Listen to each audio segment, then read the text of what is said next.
Hello, welcome to PolicySpace agent-based modeling. I'm recording this for the CoMSES Conference and I hope you all enjoy it.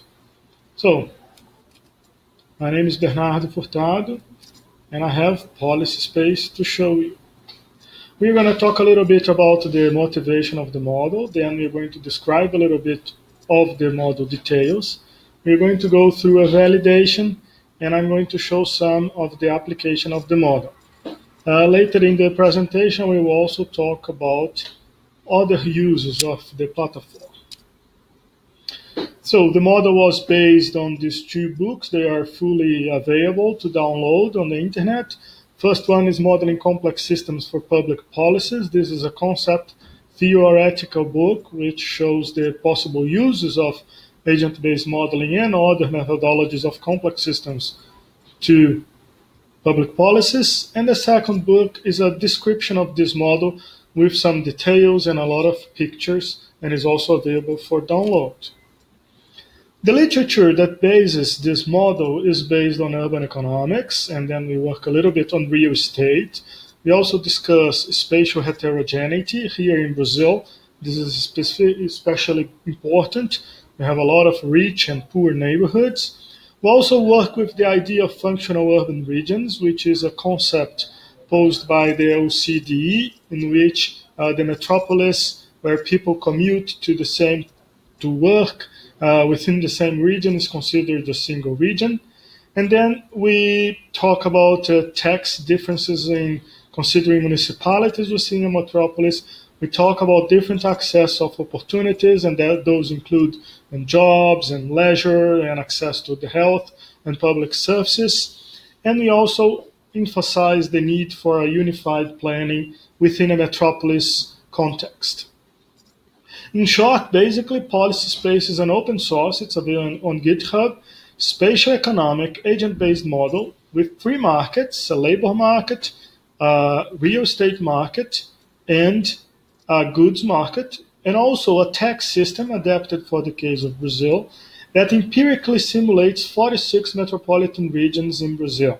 It's very important to highlight it's an empirical model. We read a lot of official data, include the shapefiles of all the municipalities within these metropolitan regions. For those of you unfamiliar with the concept, we work with the idea of ABM being a computer implementation of artificial environment that contains agents that interact in time and space. And this is important because it goes a little bit different from what we talk about agent-based modeling in macroeconomics.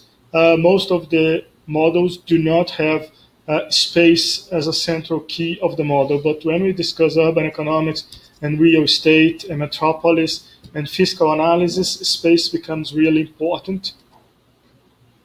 Of course, we don't start this model out of the blue. We follow the literature. The basic piece of literature on this model is Langnick. Matthew Langnick is the German researcher, and his model is considered one of the family of the emerging practices in macroeconomics models, which is described in citation number 10.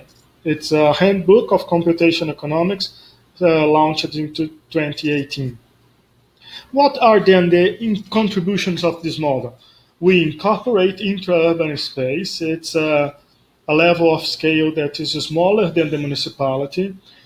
In our model, families are mobile, and then they can buy and sell real estate and move about the city and move among the municipalities. We also have a very good demographics module in which people age, people get married in a phase number 2, people die, and children are born. It's relevant for our model considering other models that we use distance when we talk about decision making in both the goods market and in the labor market. So the firms in this model, they have a choice to choose employee based on its qualification, or else if the employee lives near the firms. And this is a parameter that you can set to 0 if you disagree with this ruling. We hope in the future to bridge that PolicySpace can bridge among macroeconomics agent-based models, land use and transportation models, and activity models, as we are going to explain why. So our motivation is very clear. We have public policies. I am a member of a researcher at the government here in Brazil, and we would like to check and test and simulate and alternate possible effects on space and time of public policy. Of course, complex systems is an adequate theoretical framework if we're talking about agents and interactions, and the method we chose was agent-based modeling because we believe that all these needs of space, of interaction, of dynamic, and of simulation are present in the methodology. Also, it costs very little. It takes just about 4 or 5 programmers, and you can do nearly infinite experiments and chains and help you understand more the mechanisms of what is behind the public policies. So this agent-based model allows for what-if questions. It's dynamic, and it's also modular. We had the PolicySpace described in the book as a phase 1. We have now extended it 6 months, and we are finishing phase 2, in which we can include modularly a lot of other functionalities. The research question that guides our model is: what would alternative municipality tax configurations increase citizens' quality of life? And we are testing if we change fiscal rules of distribution for the case of the Brazilian metropolis, if citizens in the end would gain from this. In our model, we have citizens. They are mobile. They can work in firms and can compute the distance to work. We have the families, which is basically a collective of citizens, and most economic decision-making is made at the level of the families. The families are mobile. They own the residences. We do also have the residences. They are fixed, and we always have more residences than families. We do have the firms, we have the municipalities with the exact information that we have on the areas of urban areas, rural areas, and etc. They work as a government body, they collect taxes, and they increase the public service offered to the public.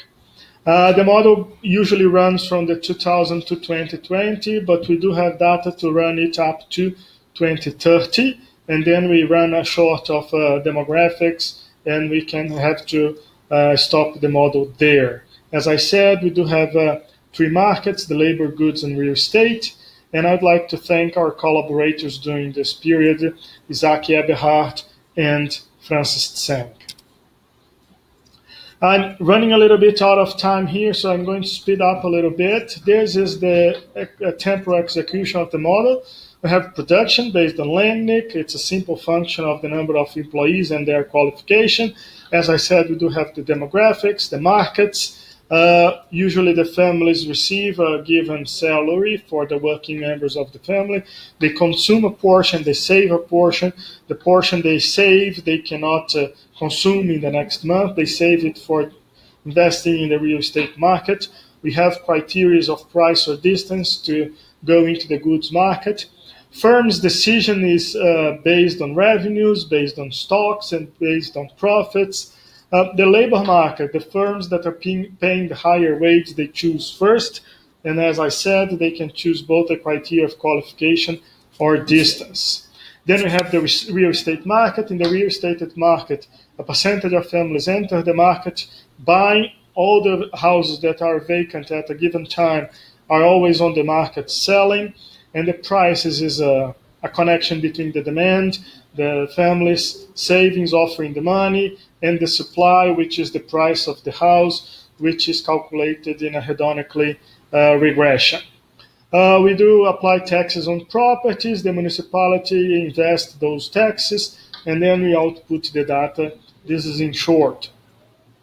We also test 2 alternatives. 2 parameters that gives us 4 alternatives for the distributions of taxes. They are either if the municipalities are as one when we are thinking about collecting and distributing the tax collected, so municipalities as a single region, And the other one is the presence or the absence of a progressive tax in Brazil that is called municipalities fund, which helps distribute the money in a progressive way.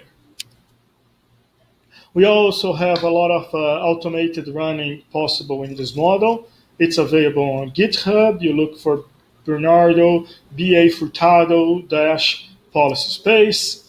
We validate the model in a 5-step process. We use macroeconomic indicators.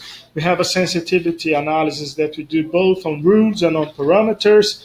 We try to reproduce and we achieve the reproducibility of the numbers of the taxes in proportion of the GDP. We also look into the distribution of taxes across the metropolis of Brazil, considering all 46 of them, and we do a structural sensitivity analysis. Putting all of them together, we believe the model is validated. Here are some results. The green is the case that we expected to have more. It's the single region and the presence of the progressive taxes. So for most cases in Brazil, that would be true.